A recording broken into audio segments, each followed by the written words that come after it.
सवाल है लो क्या है। जवाब है लो एक है। सवाल है हम यहाँ क्यों इकट्ठा हुए हैं। जवाब है हम यहाँ हमारे अनंत रचयिता का ध्यान एवं उनसे प्रार्थना करने के लिए इकट्ठा हुए हैं। अब हम और हमारे गैलेक्टिक कन्फेडरेशन के सभी भाई बहन, मास्टर हीलर रेश, गार्जियन एंजल्स, काउंसिल मेंबर्स और पूरे ब्रह्मांड में जितने भी दिव्य सभ्यताएं हैं जो उस एक अनंत रचयिता के प्रेम और रोशनी में अपनी सेवाएं प्रदान करते हैं, उन सबको हम आज इस मेडिटेशन में शामिल होने के लिए निवेदन करते हैं और उन सबका आह्वान करते हैं।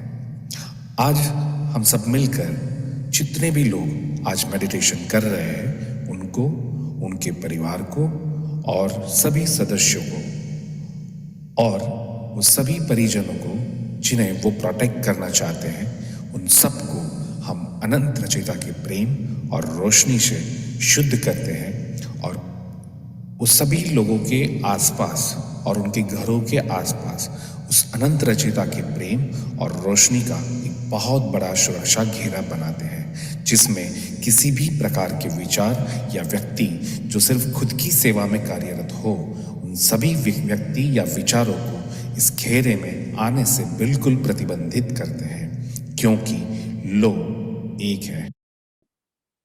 1710 जो जनवरी 27, 1981 में रिकॉर्ड किया गया था।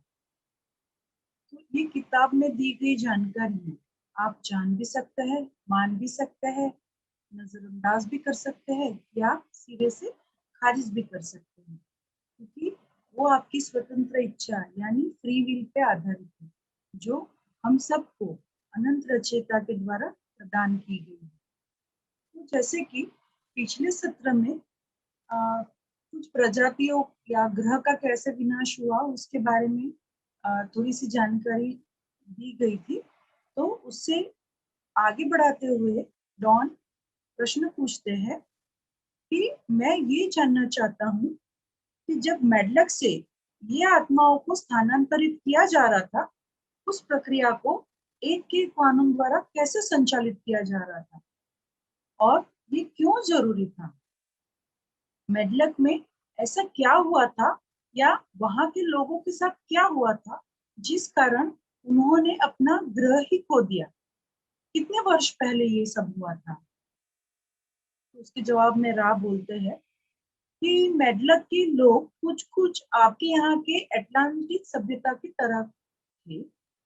उन्होंने तकनीक का काफी अच्छा ज्ञान हासिल किया था और उन्होंने अपने ग्रह की परवाह किए बिना इस तकनीक का गलत तरीके से इस्तेमाल किया था। यानी जैसे मान लो तकनीक मतलब यहाँ पे जैसे परमाणु बम जैसी कोई तकनीक उनके हाथ में आ गई होगी, तो उन्होंने ये जो तकनीक है वो बिना सोचे समझे, खुद की ने भी परवाह न करते हुए, ग्रह की भी परवाह न करते हुए उसका गलत तरीके से इस्तेमाल कर लिया। उनमें से जो मेडलक के लोग हैं, उनमें से काफी लोगों की सोच, विचार और कर्म सारे ही नकारात्मक थे, यानी कि खुद की सेवा करने वाले थे।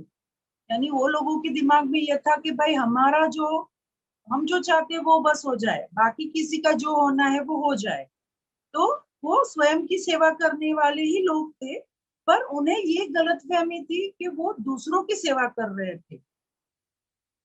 वहां ऐसी तबाही आई कि इनका जीव मंडल ही बर्बाद हो गया। यानी उन्होंने ये जो परमाणु बम है वो एक के बाद एक के बाद एक, शायद गुटों के बीच में कुछ तो युद्ध हुआ होगा या कोई भी वजह से बहुत सारे ये धमाके हो गए जिसकी वजह से प्लेनेट को ही पूरा तोड़ दिया।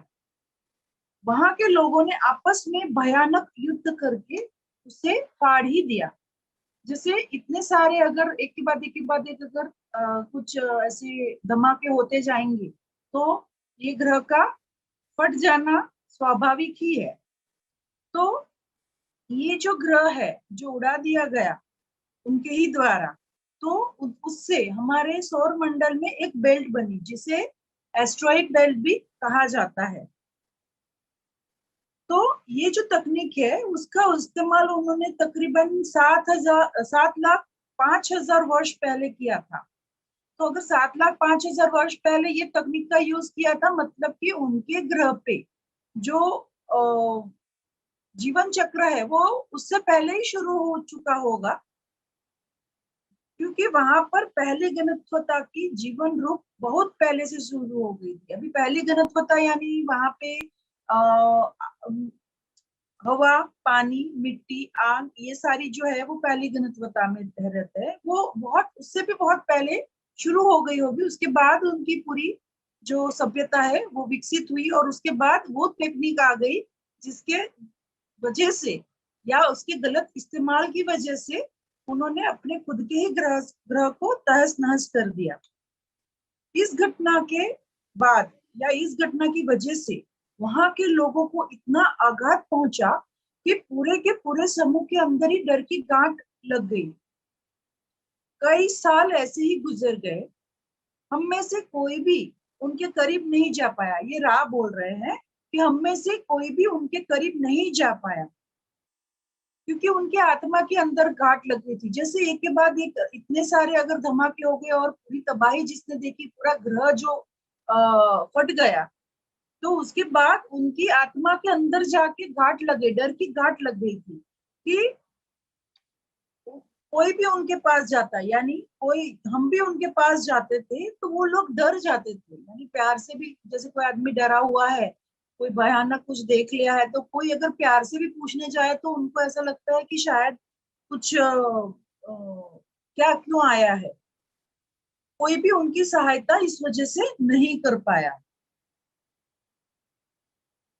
तो उसके बाद ये जो है प्रक्रिया, यानी उनसे कांटेक्ट करने की जो प्रक्रिया है वो करने के बाद करीब 6 लाख वर्ष पहले तब के परिषद यानी कन्फेडरेशन के सदस्य उनके समूह के पास जाने में कामयाब रहे, तथा उन्होंने उनके अंदर जो डर की गांठ थी उसे खोला।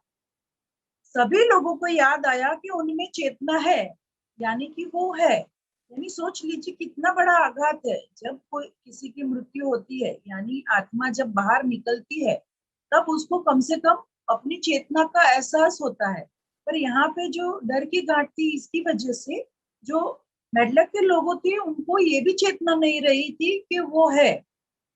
जब उन्हें आत्मबोध हुआ तब उन्हें लोअर एस्ट्रल प्लेन में लाया गया, जहां उनकी देखभाल की गई तथा उपचार किया गया, जब तक कि उनमें से एक एक की मन, शरीर, आत्मा पूरी तरह से उस सदमे से इस हद तक ना निकल जाए कि हर इकाई ये समझ पाए कि उन्होंने अपने पिछले जन्म में क्या क्या गलतियां की थी। तो राय यहाँ बता रहे हैं कि लोअर एस्ट्रल प्लेन यानी जब आत्मा अपना सफर शुरू करती है, तो ऐसे जैसे बताया जाता है 3 एस्ट्रल प्लेन रहता है, lower astral plane, middle astral plane और अपर एस्ट्रल प्लेन, और उनके बीच में भी थोड़े बहुत प्लेन रहते हैं। यानी कि आत्मा अपनी जो चलने की शुरुआत करती है, दूर एक जो तेज रोशनी है वहां पे उसकी चलने की शुरुआत है, तो उसके बाद करती है। तो ये लोअर एस्ट्रल प्लेन में उनकी हीलिंग होती है। उसके बाद उनको आगे की जो जर्नी है उनके लिए तैयार किया जाता है।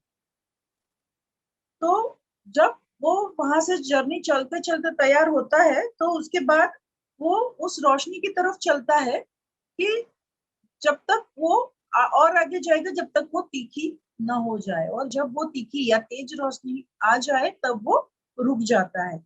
तो उनको अपने पिछले जन्म में क्या क्या गलतियां थी वो उनको समझ आए, तब तक उनका हीलिंग प्रोसेस चालू हुआ।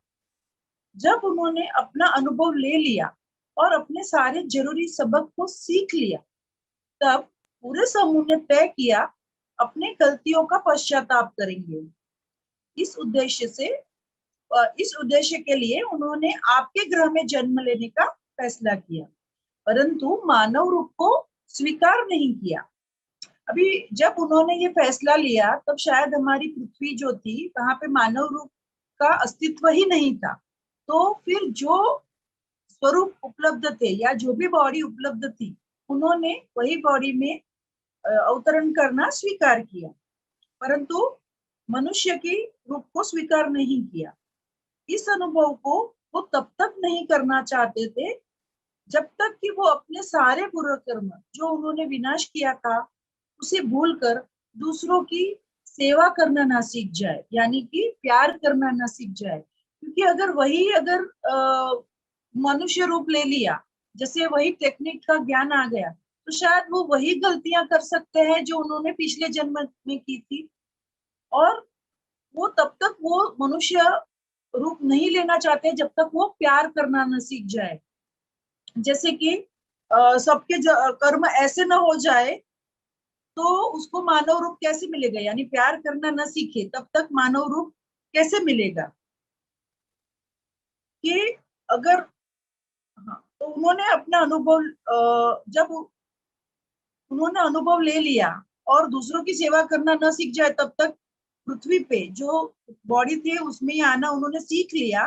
तब मेडलक के लोगों का, अधिकांश लोगों का जो ये फैसला आया, ये जो स्वीकार किया उन्होंने कि जो हम मनुष्य रूप नहीं लेंगे, परंतु जो रूप उपलब्ध होगा, यानी दूसरी गणतंत्रता का रूप जो उपलब्ध था, वो उसके लिए वो रेडी हुए थे। तो ये स्थानांतरण आपके ग्रह में करीब 5 लाख वर्ष पूर्व होना शुरू हो गया था।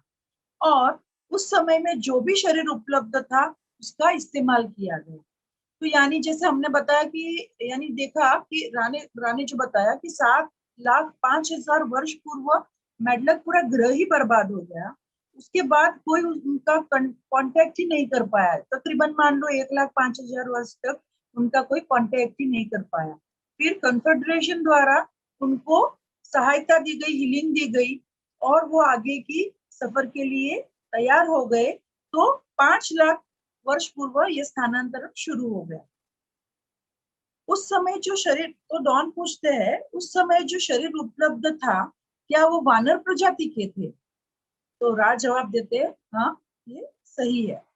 तो जैसे हमारे भी जो वैज्ञानिक थे उन्होंने भी कुछ उत्क्रांति की थ्योरीज रखी थी, उसमें भी यही बताया गया है कि हम लोग, यानी जो अभी के मनुष्य है वो वानर प्रजाति से ही आगे बढ़ के इंसान बने हैं। तो डॉन आगे पूछते हैं, और क्या मेडलक के लोगों में से किसी का भी अभी तक रूपांतरण हुआ है? क्या वे अभी तक दूसरी घनत्वता में ही है, या वो लोग किसी तीसरी घनत्वता के ग्रह का निर्माण कर रहे हैं? तो जैसे मान लो कि कोई और ग्रह पे, जैसे हमारा जो पृथ्वी ग्रह है अभी के लिए तीसरी घनत्वता में है, तो क्या मेडलक के लोग हैं उनके लिए कोई ग्रह निर्माण किया जा रहा है, ऐसा पूछ रहे थे। तो रा बता रहे हैं, इनकी चेतना हमेशा से तीसरी घनत्वता की ही थी, परंतु उन्होंने दूसरी घनत्वता में रहना ही बेहतर समझा, क्योंकि दूसरी घनत्वता में रहने की चेतना में रहने पे वो निपुण, परंतु हेरफेर करने वाले नहीं होते।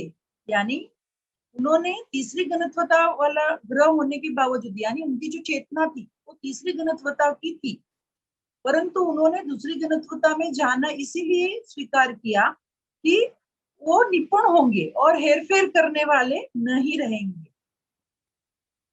फिर मेडलक के जो भी लोग थे, जैसे अभी हमने देखा कि अधिकांश लोग, जैसे मेजोरिटी, जैसे यहाँ पे भी एक मेजोरिटी से फैसला लिया जाता है कि क्या क्या कर सकते, या तो कौन प्रधानमंत्री बनेगा या कोई भी, यानी हमारे सदन में से भी ऐसे फैसले होते हैं। तो वहां पे जो थे उन सब ने ये फैसला लिया कि हम सब दूसरी घनत्वता में ही जाएंगे। क्यों?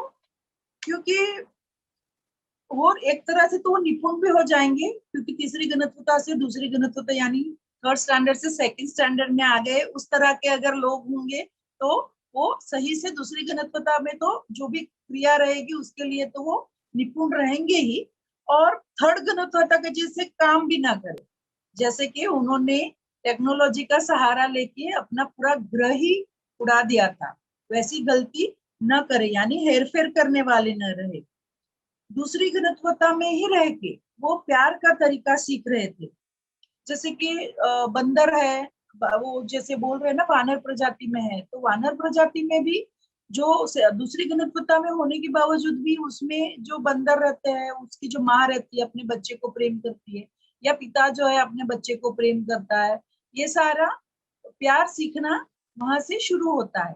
लेकिन आज भी अगर हम देखें तो ये बंदरों की बहुत सारे गुट होते हैं, और हर एक गुट का अपना एक दादा बंदर होता है, यानी जो शक्तिशाली है वो उसका लीडर बन जाता है। तो फिर वो उसमें दो गुट आपस में लड़ते भी है, यानी वो दूसरी घनत्वता में भी वो सारी चीजें होती है। तो उनको पहले के अनुभव से ये सीखा है कि हमें सिर्फ पहले प्यार करना सीखना है। प्यार करने के बाद ही, प्यार करने सीखने के बाद ही हम आगे की घनत्वता के लिए जाएंगे। तो ये बोल रहे, डॉन प्रश्न पूछ रहे हैं कि फिर भी कोई तो ऐसा होगा अब तक जो कि इस 75,000 साल के चक्र को पूरा करने के बाद दूसरे से तीसरे घनत्वता में आ पाए हैं। तो रा बताते हैं, इनमें से कई लोगों ने अपने कर्मों को समझा और सबक सीख कर ठीक किया, तथा उन्होंने तीसरी घनत्वता के चक्र को तीसरी घनत्वता के शरीर में स्वीकार किया। उनमें से कई लोग थे जो आगे बढ़ गए, उन्होंने किसी और तीसरी घनत्वता के ग्रह में जन्म लिया। उनमें से कुछ लोग आपके ग्रह के तीसरी घनत्वता में भी जन्म लिया है। उनमें से कई है जो अभी भी दूसरी घनत्वता में है, उन्होंने अभी भी अपना सबक नहीं सीखा है, इसीलिए वो ठहरे हुए हैं। तो जैसे हमने देखा कि बंदर, जो भी बंदर थे, उन्होंने जब प्यार करना सीख लिया, या प्यार का तरीका समझ उनको आने लगा, तो फिर वो आगे की घनत्वता के लिए जाने के लिए रेडी हो गए। लेकिन थोड़े लोग ऐसे थे कि उन्होंने अभी तक वो सबक नहीं सीखा, इस वजह से वो दूसरी घनत्वता में ही है। तो डॉन आगे पूछते हैं कि क्या वो बिगफुट है जैसे कि आपने बताया था? यानी पिछले सत्र में हमने जो देखा वो बिगफुट के बारे में बताया था। तो 3 तरह के प्रजाति के बारे में बताया। तो उसमें से राज जवाब दे रहे हैं कि वो एक तरह के बिगफुट ही है, यानी वो यहाँ पे एप्स के बारे में बात कर रहे हैं, जैसे हमने देखा था। तो डॉन पूछते हैं आगे, तो जो अभी हमारे ग्रह में इंसान है, उसमें से कुछ लोग मेल्डक से आए हैं, तो कुछ मंगल ग्रह से आए हैं, या कुछ अलग जगहों से भी धरती पे इंसान आए हैं? तो रा बोल रहे हैं, हाँ, वो सारे लोग जो आज आपकी धरती पर है, वे लोग इस पूरी सृष्टि के अलग अलग जगहों से आए हैं। जैसे कि जब किसी ग्रह में एक चक्र पूरा होता है, तो वे लोग जो कि सबक नहीं सीख पाते हैं और उन्हें दोहराना पड़ता है, तो उन्हें इस ग्रह में भेजा जाता है, वो अपने सबक दोबारा सीख सके इसलिए। तो जब वहाँ, यानी यहाँ जो पृथ्वी पे जो लोग है, या जो कोई भी आता है, तो कोई भी, यानी कोई भी व्यक्ति मरता है या हम मरते हैं, तो कहाँ जाना है, यानी कौन सी घनत्वता में जाना है, उसके बारे में तय कैसे होता है वो हम थोड़ा आगे देखेंगे। लेकिन ये जो है वो हमारी जो आगे की जो जर्नी, या कहाँ पे जन्म लेना है, वो हम खुद ही उसका चुनाव करते हैं, ताकि अगर जरूरत है तो अपने सबक दोबारा सीख सके। इस प्रकार आपके ग्रह में मेल्डक से, मंगल ग्रह से तथा बड़ी संख्या में वो लोग हैं जो कि अपना चक्र दोहराने आए हैं। उनकी दिशा अलग अलग है, इसलिए उनकी सोच को एक तरह करना संभव नहीं हो पाता है, चाहे कितना भी सिखाया जाए। तो जैसे यहाँ पे बताया गया कि रा के द्वारा कि मंगल ग्रह से भी आए हैं, मेल्डक से आए हैं, और हमारे पूरे जो ब्रह्मांड है उसमें तो कई सारी ग्रह है या सभ्यताएं हैं, तो उसमें से बड़ी संख्या में लोग यहाँ पे आते हैं। तो जैसे हम यहाँ पे देखते हैं कि अलग अलग तरह के लोग पृथ्वी पे हमें देखने मिलते हैं, सब लोग सेम नहीं है। जहाँ पे अलग जगह पे वो जहाँ से आए हैं, उन्होंने अपना समूह बनाया है, वो अपनी संस्कृति के हिसाब से, या फिर अपने देश के हिसाब से ऐसे अलग अलग गुट बना लिया है, और वो अब सब अपना अनुभव लेते हैं, लेकिन उनकी दिशा अलग अलग है। तो उनकी सोच को, जैसे अभी हम देख रहे हैं कि हर एक जैसे अभी हम देखें तो हर एक जो देश है, यानी अगर एक भारत के जो भूखंड के लोग हैं देखने में सही है, तभी भी उनकी जो सोच है वो एक नहीं हो पाई है, तो हम पूरी पृथ्वी की तो बात करना ही दूर है। तो जैसे बता रहे हैं कि ये संभव नहीं हो पाता है जितना भी उनको सिखाया जाए। तो फिर डॉन आगे पूछते हैं कि जब मेल्डक को तबाह किया गया था, तो क्या उस समय वहां पर भी सभी लोगों को दिक्कतें हुई थी, या कुछ ऐसे लोग बच गए थे जो कि थोड़े विकसित हो चुके थे और उन्हें कोई और ग्रह में स्थानांतरित कर दिया गया हो? यानी जैसे पूरा ग्रह ही नष्ट हो गया कि कुछ लोग बचे भी थे, यानी सभी लोग यहाँ पे दूसरी गणतुलता में भी आए कि कोई और ग्रह में भी गए? तो रा बता रहे हैं इस तबाही से कोई भी नहीं बच सका। इस तबाही से ना तो ग्रह बचा, ना ही लोग। उनमें से एक भी ऐसा नहीं था जिसके भीतर डर की गांठ न लगी। तो ये बड़ा भयंकर हादसा हुआ वो मेल्डक के लोगों और ग्रह के साथ। तो जैसे इस तरह से बात करते हुए, जैसे डॉन ने समझा, और ये जो रिकॉर्डिंग हुई थी वो 1981 में हुई थी। उससे पहले जैसे हम सब जानते हैं कि जो दूसरा विश्व युद्ध था 1945 का, उसमें अमेरिका ने जापान के दो शहर हिरोशिमा और नागासाकी पर परमाणु बम से फैट बॉय और Little Boy, Fat Man and Little Boy नाम के जो परमाणु बम है वो डाल के भयंकर विनाश वहां पे किया था। तो वो जानकारी डॉन को थी, तो उस हिसाब से वो उसको रिलेट कर पा रहे वो, यानी मेल्डक में भी एक बहुत सारे हुए थे, यहाँ पे तो दो ही हुए अभी तक के। तो वो उसके बारे में पूछ रहे हैं आगे कि क्या इस तरह का खतरा इस समय पृथ्वी में होने की भी संभावना है? यानी जब ये रिकॉर्ड किया गया था 1981 में, तब के लिए भी ये प्रश्न था, और जब अभी हम लोग ये 2023 में जब ये कर रहे हैं तब तो उससे भी ज्यादा ये सवाल आज के दौर में भी उतना ही महत्वपूर्ण है, क्योंकि अभी उस समय से ज्यादा देशों के पास या लोगों के पास ये परमाणु बम जैसी टेक्नोलॉजी पहुंच चुकी है। तो राज बोल रहे हैं, यदि पूरे ग्रह के लोगों के मन, आत्मा और शरीर के भविष्य का अंदाजा लगा तो ऐसी संभावना कम है, परंतु हम निश्चित नहीं है कि आपके पास जो तकनीक आई है उसका आप किस तरह इस्तेमाल करेंगे। ये दूसरों के भले के लिए होगा या उसका उपयोग तबाही लाने में होगा। यानी जब ये टेक्नोलॉजी या ये जो तकनीक है परमाणु बम की जब हमारे यहाँ पे भी विकसित हुई थी, तो परमार्थ यानी दूसरों की सेवा करने में ही उसका इस्तेमाल किया जाना था। परंतु जो इस्तेमाल हुआ हिरोशिमा और नागासाकी के ऊपर, तो वो बहुत ही भयावह था। तो रा बोल रहे कि हम ये निश्चित नहीं कर पाएंगे, परंतु अगर यहाँ के लोगों के मन, आत्मा और शरीर के भविष्य का अंदाजा लगा जाए, यानी एक तरह से है कि जो यहाँ के लोग हैं वो अगर सब लोग नहीं बोलेंगे कि नहीं हमें युद्ध चाहिए या इसने हमारा ये किया वो किया तो हम युद्ध करेंगे, और फिर उसी तरह जो मेल्डक के ग्रह में हुआ था उस तरह का अगर यहाँ पे भी ये परमाणु बम का इस्तेमाल किया गया, तो थोड़ा सा उसकी संभावना हो सकती है। तो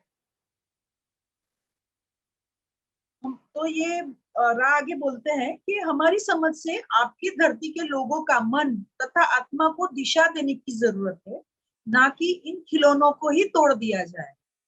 क्या ये सभी चीजें रचयिता का हिस्सा नहीं है? इसलिए स्वतंत्रता पूर्वक चुनना आपका सम्मान और कर्तव्य है। तो यहाँ पे रा बहुत ही गहन बात बोलते हैं कि जब तक हमारी पृथ्वी के जो लोग हैं उनकी जो मन और आत्मा है उनको सही दिशा दिशा न मिले, तो ये खतरा हो सकता है। पर अगर उसको एक सही दिशा में ले लिया जाए, जैसे कि ये जो हमारा एक अनंत रचयिता का प्रेम और रोशनी का जो ज्ञान है, अगर काफी लोगों तक ये पहुंच जाए, यानी बहुत सारे लोग ये चीज को समझेंगे और उनके मन और आत्मा जो है उसको सही दिशा मिलेगी, तो वो चीज से हम बच सकते हैं।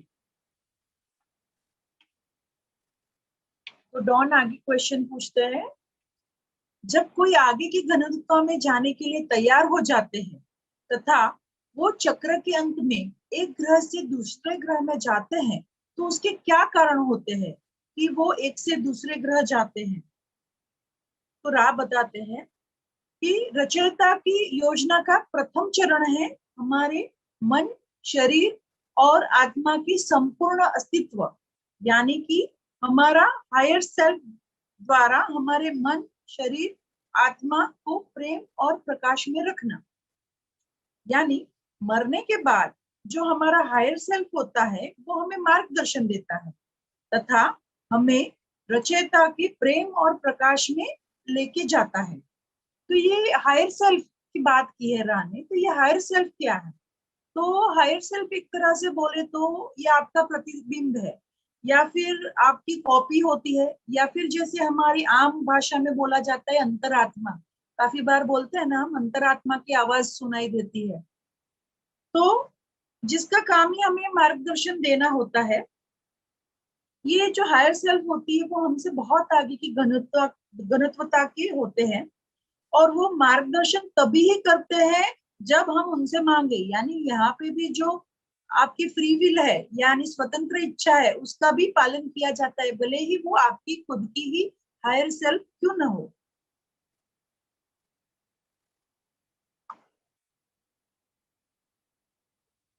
तो जैसे यहाँ पे समझ पा रही हूँ कि हायर सेल्फ, यानी अगर हायर सेल्फ की बात हमें सुननी है तो किस तरह सुन सकते हैं? जब हम एकांत में होते हैं, खुद के साथ अगर बात कर सकते हैं, या तो फिर एक तरह से बोलते हैं कि हम जो मेडिटेशन अवस्था में रहते हैं, तब हम शायद हमारे हायर सेल्फ की बात सुन सकते हैं, या तो फिर उनसे हम मार्गदर्शन मांग सकते हैं। वो हमें अनंत, यानी हमारी जो हायर सेल्फ है वो हमें अनंत रचयिता की प्रेम और प्रकाश में लेके जाते हैं। जब भी किसी की मृत्यु होती है तो पहले उनकी हीलिंग होती है, तो हमारा हायर सेल्फ ये देखता है कि वो सही से हो पा रही है कि नहीं हो पा रही है। तो जब हम मृत्यु के बाद चलना चालू करते हैं तो वो हमारे साथ ही चलता है। जैसे जैसे मान लो कि हीलिंग होना जरूरी है। कोई कोई भी मौत से मरे, यानी प्राकृतिक तरीके से मरे, या किसी को एक्सीडेंट हो जाए या कोई हादसे में उसकी मृत्यु हो जाए, पहले उसकी आत्मा की हीलिंग होती है और उसके बाद उसके आगे का सफर चालू होता है। तो जब ये सफर चालू होता है तब वो जो हायर सेल्फ है वो मार्गदर्शन करते हैं। तो राह आगे बोलते हैं कि ये इसलिए होता है ताकि हम निश्चित हो सके कि आपके अच्छे से हीलिंग हो सके और आपके अंदर कोई भी रुकावट नहीं है। जैसे मान लो कि रुकावट अगर हो गई, जब रुकावट होती है तो वो जो आत्मा है वो आगे के सफर के लिए रेडी नहीं हो पाती है। तो ये हमारी हायर सेल्फ जो है वो बराबर ये हीलिंग हो रही है कि नहीं वो ध्यान रखते हैं।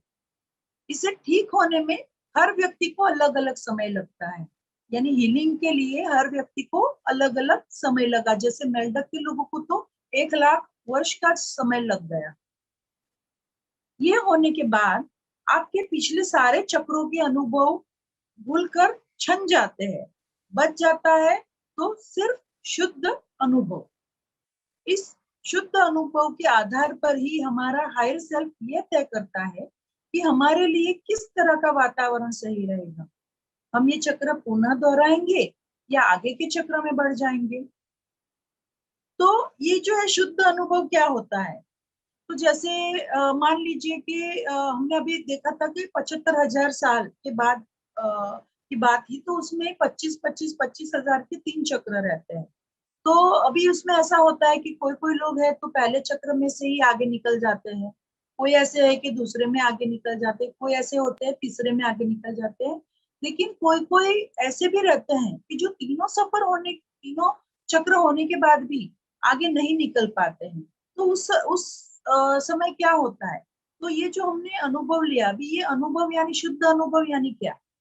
तो शुद्ध अनुभव यानी ये कि जैसे हमने जो कोई क्रिया की है, जैसे मैं मेरा खुद का एग्जांपल दूंगी, तो सुबह उठूंगी, बच्चों का टिफिन, घर वालों के लिए खाना, ये जो सारी दैनिक क्रिया है जो रोज करते हैं, तो ये जो सारी क्रियाएं हैं वो उसमें से खाली एक ही रह दी जाएगी। अगर मान लो कि मेरी जो पूरी जर्नी है, लाइफ की जर्नी, वो उसमें कितनी भी बार करूं, लेकिन वो ये चीज जो बार बार होती है, रिपीट होती है, उसको सिर्फ एक बार ही लिया जाता है। या फिर कोई जैसे सुबह उठता है, तैयार होता है, ऑफिस जाता है कार में, तो ये भी जो है वो सिर्फ एक ही अनुभव गिना जाएगा। और ये सारे अनुभव और सारी जिंदगी के जो पिछली सारी जिंदगियां हैं, वो सारी जिंदगियों की जो भी अनुभव है, वो सारे एक जैसे फिल्म बन जाती है उनकी, और वो फिल्म जो है वो दिखती है। तो ये जो हम जो भी पिछली जिंदगी में भी जो किया है, तो सारे अनुभव जैसे फिल्म चल रही है उनकी नजर के सामने, कि हमने ये जो हमारी जर्नी रही या जो हमारा सफर रहा, उसमें क्या क्या अनुभव लिए। तो कटाई, इसमें आगे बोलते हैं कि इस तरह से कटाई होती है जिसे कई लोगों की देखभाल में किया जाता है। तो ये कटाई जो होती है उसके बारे में यहाँ पे बताया गया है। तो डॉन आगे प्रश्न पूछते हैं, जब वो इकाई एक ग्रह से दूसरे ग्रह जाती है, तो क्या वो सोच में जाती है या किसी वाहन द्वारा? तो रा बोलते हैं, आपका हायर सेल्फ का जुड़ाव रचयिता से होता है, उसे रचयिता के बारे में सब पता होता है, इसलिए समय और स्थान मायने नहीं रखता है।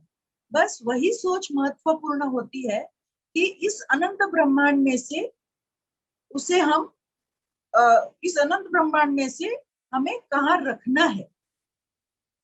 तो डॉन, अभी ये जो है ये सत्र काफी लंबा हो रहा है, तो ये जो है थोड़ा सा यहाँ पे विराम लेते हैं। ये जो प्रश्न है उसके साथ मैं आपको यहाँ पे ही वो अनंत रचयिता के प्रेम, प्रकाश, शक्ति और ज्ञान के घेरे में छोड़ती हूँ। और ये सत्र है वो हम कल फिर से जारी रखेंगे। तो तब तक के लिए आज्ञे मेरे दोस्तों, आज्ञे वासु। मैं अपना एनर्जी फील्ड सुरक्षित कर रहा हूं। मैं अपना ऑरा लॉक कर रहा हूं। मेरे शरीर, दिमाग, आत्मा और मेरा पूरा एनर्जी फील्ड अनंत रचयिता के असीम दिव्य प्रेम और रोशनी में हमेशा के लिए सुरक्षित है। अनंत रचयिता के असीम प्रेम और अनंत रोशनी से बना हुआ मजबूत सुनहरा कवच, जिसमें अनंत ब्रह्मांडों की शक्तियां समाहित है, ऐसा कवच मैंने धारण कर लिया है। ये सुनहरे सुरक्षा कवच के माध्यम से मेरे घर के तमाम सदस्य और मेरा घर संपूर्ण रूप से सुरक्षित है। जो अनंत रचयिता के प्रेम और प्रकाश में अपनी सेवाएं प्रदान करते हैं, ऐसे ब्रह्मांड की सभी दिव्य सभ्यताओं और मेरे सभी शुभ चिंतक जो मेरे लिए दिव्य प्रेम और शुद्ध पवित्र मन से जो मुझे आशीर्वाद देना चाहते हैं, वो तमाम दिव्य पवित्र चेतनाओं को मैं परमिशन देता हूँ कि जो मेरे साथ दिव्य रूप से कनेक्ट हो सके। बाकी तमाम प्रकार की वस्तु, विचार, व्यक्ति जो खुद की सेवा में ही कार्यरत हो, ऐसे अपवित्र भावनाओं से मेरे एनर्जी फील्ड में आना चाहे, उन तमाम एंटिटी या विचारों के उन रूपों को मैं प्रतिबंधित करता हूँ, क्योंकि ये मेरी फ्री विल है और यही अनंत रचयिता के एक का कानून है। I am protected, I am protected, I am protected. Thank you so much.